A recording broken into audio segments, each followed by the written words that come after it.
ارے یہ امامت مولویوں کی چھوٹی چھوٹی تنخواہیں کیسے پیٹ بھرے گا؟ یاد رکھنا تم سے اچھا پہنتے ہیں، تم سے اچھا کھاتے ہیں، چاہے تمہارا ہی کھاتے ہیں۔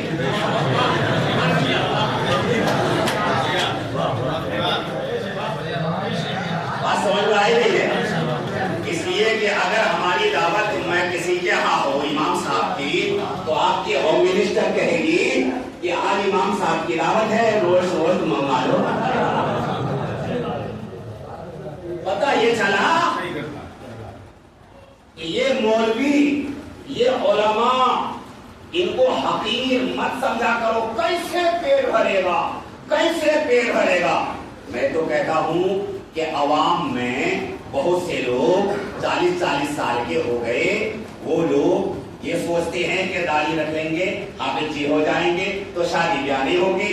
میری نظروں میں کوئی حافظ غیر شادی شدہ نہیں ہے، اور امروہہ میں سینکڑوں ایسے ہیں جو 40 سال 50 سال کے ہو گئے، ان کو بیویاں نہیں ملی۔ پتا چلا روزی کا مالک کوئی دنیا دار نہیں ہے، ہمارا پروردگار ہے۔ اپنے بچوں کو حافظ قرآن بنا لو تاکہ دنیا میں بھی تمہارے لیے ایک عزت کی نگاہ سے دیکھنے والی اولاد پیدا ہو جائے، اور کل قیامت میں تمہارے لیے بخشش اور نجات کا ذریعہ بن جائے۔ آج ہم جو ختم قرآن کے وقت یہاں بیٹھے ہیں، مصطفیٰ فرماتے ہیں اذا قرئ القرآن وختمه ثم امنا بدعائه 4000 ملک۔ جب ختم قرآن کے وقت بندے مومن اپنے ہاتھوں کو اٹھا کر دعا کرتا ہے، یا اللہ میرے ابا کو بخش دے، یا اللہ میری ماں کو بخش دے، یا اللہ میرے خاندان والوں کو بخش دے، تو مصطفیٰ فرماتے ہیں اللہ تعالیٰ 4000 فرشتوں کو اس کے ساتھ شامل کر کے یہ کہلواتا ہے کہ اے فرشتوں، یہ میرا بندہ دعا کرتا ہے اور تم آمین کہتے رہنا۔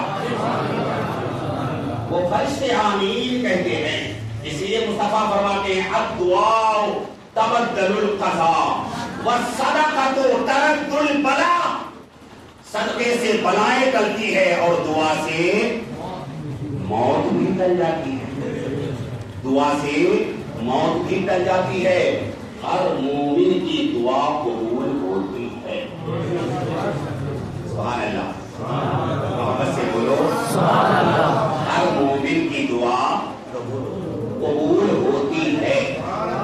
فرق اتنا ہے کہ بعض دعاؤں کا اثر فوراً دکھتا ہے۔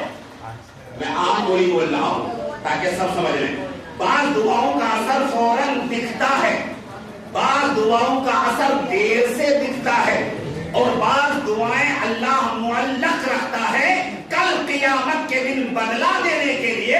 قیامت میں جب بندہ دیکھے گا اس دعا کا بدلہ یہ ہے، اس دعا کا بدلہ یہ ہے، تو وہ بندہ مومن کہے گا اے کاش میری کوئی دعا دنیا میں قبول نہ ہوئی ہوتی، ساری دعاؤں کا بدلہ اللہ مجھے یہی دے دیتا۔ ہر مومن کی دعا قبول ہوتی ہے۔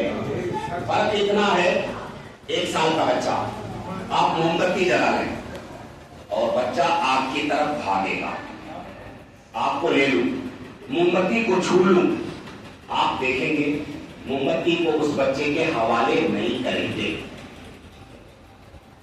دیا چلے، بچہ بڑھتا ہے آنکھ کی طرف کو، مگر ماں نے دیکھا، باپ نے دیکھا، اس دیا کو ہٹا لیا، موم بتی کو ہٹا لیا، اب بچہ روتا ہے تو ہم کیا کرتے ہیں؟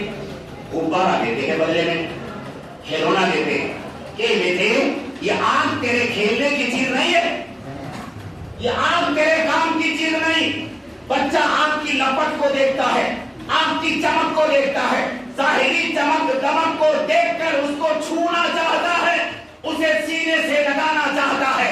اس لیے کہ بچے کو آگ کے نتیجے کا پتہ نہیں کہ یہ آگ مجھے جلا دے گی، یہ آگ مجھے تباہ کر دے گی، یہ آگ مجھے برباد کر دے گی۔ ماں باپ جانتے ہیں کہ اس آگ سے بچے کی ہلاکت ہے، اس آگ سے بچے کی تباہی ہے، اس آگ سے بچے کی بربادی ہے، اس لیے آگ کو ہٹا کر کھلونا دے دیا جاتا۔ اے بندے مومن، تم دعا کرتے ہو اللہ ممبر بنا دے، اللہ محلے کا ممبر بنا دے تو تم سمجھتے ہو دعا قبول نہیں ہوگی. تم دعا کرتے ہو یا اللہ میرے پاس گاڑی ہو جائے کوٹھی ہو جائے, یا اللہ میرے پاس بھی مال و دولت ہو جائے. تم ظاہری چمک کو دیکھ کر مانگتے ہو, اللہ تمہارے ظاہر کو بھی دیکھتا ہے, باطن کو بھی دیکھتا ہے. اللہ جانتا ہے اس سے میرے بندے کی بھلائی نہیں ہے, میرا بندہ اس سے تباہ ہو جائے گا, برباد ہو جائے گا. تو وہ دعا اللہ تعالیٰ معلق فرماتا ہے. تم سمجھتے ہو قبول نہیں ہو رہی ہے, قبول نہیں ہو رہی ہے, قبول ہو رہی ہے, مگر نتیجہ اللہ محفوظ فرما لے گا. اور یہ جو صدقہ ہے, کبھی کیا ہوتا ہے ہمارے یہاں کسی بچے کا نعوذ باللہ ایکسیڈنٹ ہو جائے, ماں باپ آگے ہیں مدرسے میں, حضرت کیا کروں بچے کو چوٹ لگ گئی, صدقہ کرو, صدقہ کر دینا.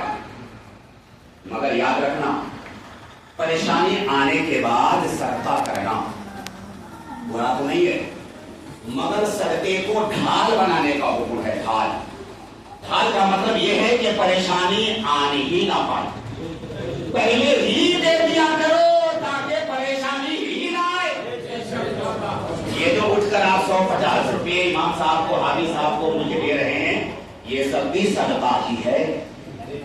صدقہ گھر میں کوئی آ جائے تو صدقہ, بے سہارا کو دے دو, دیکھو تو دے دو صدقہ. اللہ تعالیٰ ان صدقات سے بے شمار بلاؤں کو دور کر فرما لیتا ہے. رائی کے دانے کے برابر صدقہ پہاڑ برابر آنے والی مصیبت کو ٹال دیتا ہے. آخری بات میں کہہ دوں, جو روایتوں میں آتا ہے حضرت موسیٰ کلیم اللہ کے زمانے میں ایک نوجوان کی ابھی شادی ہوئی, شادی کے 2-4-5 دن گزرے ہی تھے کہ وہ 2-4-5 دن کے بعد حضرت اسرائیل ملک الموت حضرت موسیٰ کے پاس آئے اور آ کر کے بولے, اے اللہ کے کلیم, آپ کے محلے میں رہنے والا نوجوان, ابھی جو کچھ دنوں پہلے شادی ہوئی ہے, اللہ نے مجھے حکم دیا ہے کہ میں اس کی روح کو قبض کر لوں, یعنی اس کی موت اس کے سر پہ, اس کی روح کو قبض کرنے کا حکم ہے. حضرت موسیٰ کلیم اللہ کو افسوس ہوا, یا اللہ تیری حکمت, یا اللہ تیری مصلحت,